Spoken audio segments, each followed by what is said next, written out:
being here. Thank you so much for being out here, my friends. The race is very close. We know that our opponents, most of his state Senate seats has already been reported.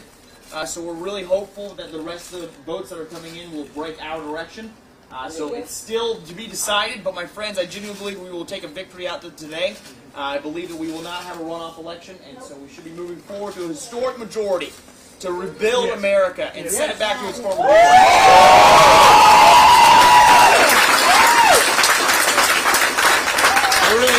I just want to say thank you all so much for coming out and supporting. I know it's getting late. We're still just watching all the reporting from inside, but really, I do appreciate every single one of you. It does mean a lot. Yeah. Thank you. Thank you.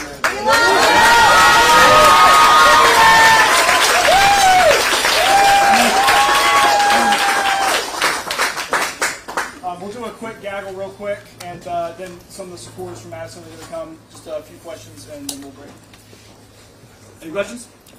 Representative Cawthorn, about the New York Times has a poll that says that there are about 91% of the polls or the votes in, while the state figures put it about 60% in. Do you know what's going on with that? You know what? No, I believe they're just doing projections of what kind of voters they believe, which way direction they'll break. That's my best guess to what's going on with that. Thank you. Congressman, there have been several photos and videos of you circulating online, on social media recently. What can you say to those constituents who maybe have lost some confidence in you and are looking for some other kind of leadership? You know what, I'll tell you, there's been a coordinated strike carried out by really kind of the old establishment wing of our party. It's really something that I think it's a loser's mentality. They realize the direction the country's going in, the direction that the population's going in. And if they want to be able to pay off people from my past, try and bring up old pictures or things that happened years and years ago, I feel free to let them do that. I think the American people will see through that. If tonight you do take the lead and win the primary, what is next? How are you going to win that general election? You know what? I think it really comes down to four basic issues. One, I mean, everyone knows that the right to life is really on the ballot in this election. We believe Roe v. Wade is finally going to be overturned. Number two, we know that if Biden remains in control of the House and the Senate, that I believe they will be trying to pass some sweeping gun legislation reform to try and take our ability to defend ourselves away from a tyrannical government. Number three, and this is something I think is the most important, is the supply chain and the economy. I mean, everyone is feeling when they go to the gas pumps. Mothers, nursing mothers can't find baby formula for their children because the FDA is trying to slow themselves around.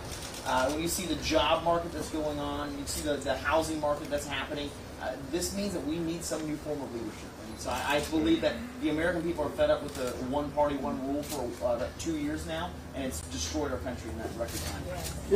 Congressman Cawthorn, what? How important was former President Trump's endorsement, and can you also react to, he talked about you made the mistakes in the endorsement. Oh, you know what? The thing that I love about President Trump is that when you get your back pushed up against the wall, I've found that most people in politics, if it's not politically expedient to them, they'll turn their back on you in a heartbeat.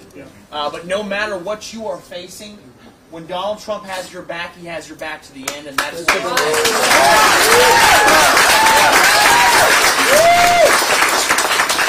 One more question. What would you say to people who say that they felt you may have abandoned the district when you announced that you were switching districts back in November, but you came back?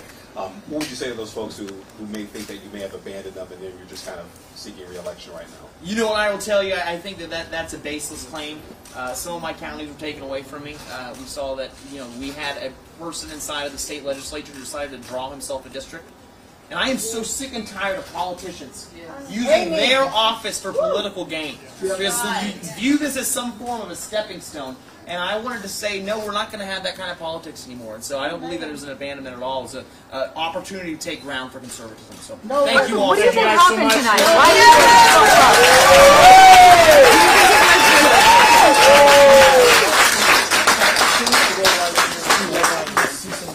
Thank you, sir. Thank you so much.